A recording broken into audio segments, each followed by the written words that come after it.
Pittsburgh is Hockeytahn, presented by McDonald's new McCafe coffees. I'm loving it. For those who don't live in Pittsburgh, they may think that it's just another town. But for those who do, Pittsburgh is a hockey town, or as the locals like to say, Hockeytahn.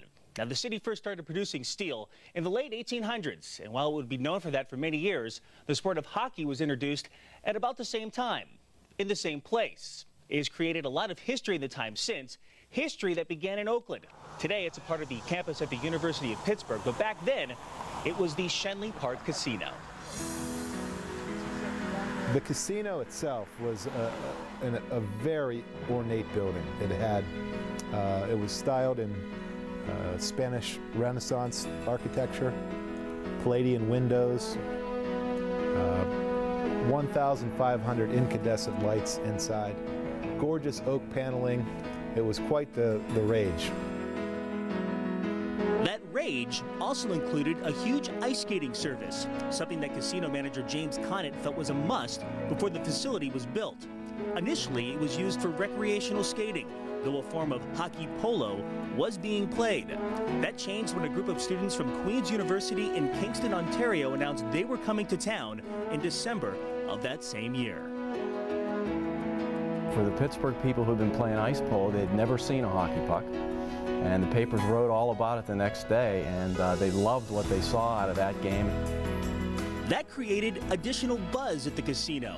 A new facility and a new sport sparked new interest, and a few Canadians were happy to add to it. For a young Canadian player, he saw Pittsburgh as an opportunity to get preseason conditioning done. They would come here in November, play a season that lasted until late December, usually go home around Christmas time, and those players would be well prepared for the start of their real season when they played in Quebec and Ontario. Unfortunately, the excitement did not last long. On December 17, 1896, a fire burned the casino to the ground just 18 months after it opened, though hockey would not go away. In fact, thanks to Christopher McGee, it would not go far at all.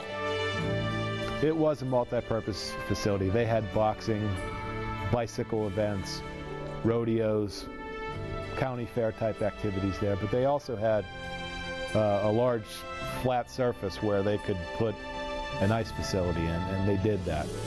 That's where Pittsburgh really cut its teeth and as a huge power in American hockey. And it was. Pittsburgh was right there with Boston and Duluth as the hotbeds of hockey in the United States. And Duquesne Gardens is where it all happened. McGee spent about $500,000 to convert the Duquesne Traction Company into the Gardens. The old trolley barn became one of the first arenas to showcase artificially made ice.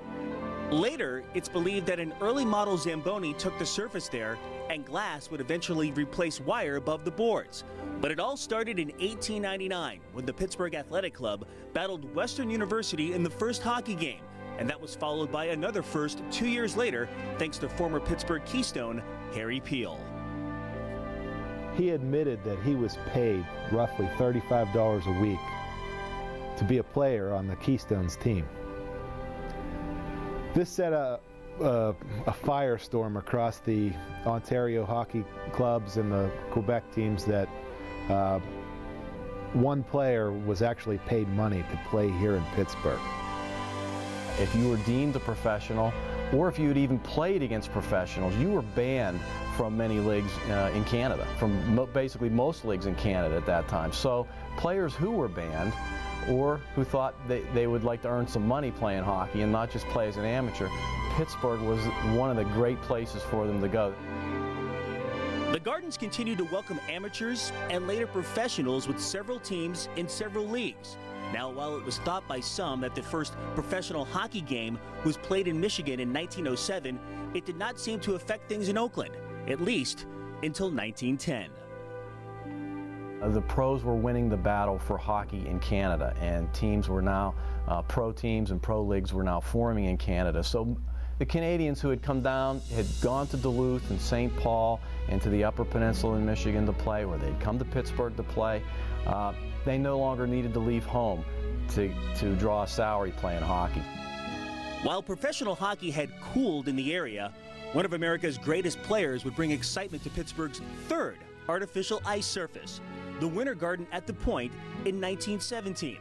Hobie Baker and a group of all-stars played an exhibition game on a 300-foot by 140-foot sheet of ice.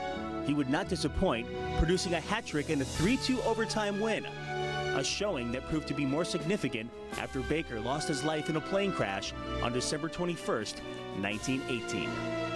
We cannot find any record of him playing hockey after he played here in Pittsburgh. In terms of a competitive game, it was a competitive game. It was an organized game. It wasn't involved with a league per se. But the great American hockey star quite possibly played his last game in Pittsburgh. Amateur hockey would surface again at Duquesne Gardens with the Yellow Jackets, who were owned by Roy Schooley. The former referee also had an eye for talent. He put together the roster of the first U.S. men's Olympic ice hockey team in 1920, which trained in Pittsburgh before losing to Canada 2-0 in the gold medal game. Schooley would later bring Canada's Lionel Conacher to town, a man who possessed several talents. Probably his worst game was baseball, but he was said to be the best player on his team. An incredible, he was a running back in playing football, probably an even better lacrosse player. He had sparred with Jack Dempsey. He had been offered a contract sight unseen by the Boston Red Sox. The Toronto Maple Leafs and the Montreal Canadiens were both trying to get him to turn pro.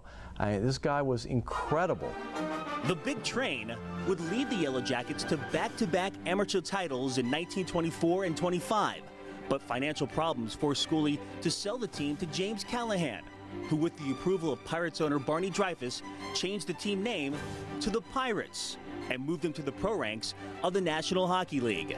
Conacher and most of the Yellow Jackets would make the jump as well, and on December 2nd, 1925, the first NHL game in Pittsburgh was played at Duquesne Gardens.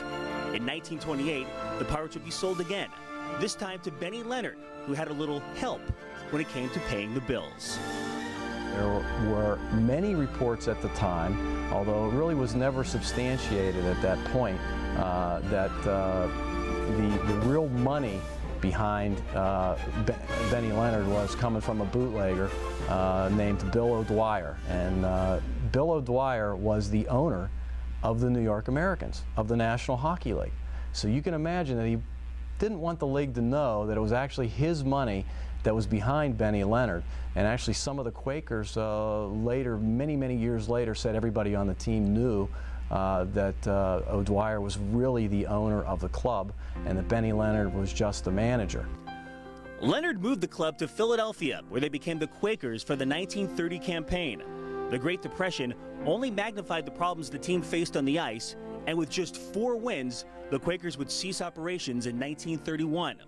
A second version of the Jackets and a one-and-done season by the Shamrocks in 1936 did not give fans much hope for hockey until John Harris entered the picture. Harris combined the Detroit Olympics, the Pittsburgh Shamrocks, and the Pittsburgh Yellow Jackets and started an AHL team. It was the International American Hockey Association that later became the AHL. With a minor league affiliation to the Toronto Maple Leafs, the Hornets quickly grew in popularity, and fans were not disappointed with the level of play they saw on the ice. Right here in Pittsburgh is where Tim Horton got his start. It's where George Armstrong, kind of cut his professional teeth. Also Sid Smith, who became a very consistent 20-30 goal man for the Toronto Maple Leafs, had a 100-point season here playing for the Pittsburgh Hornets.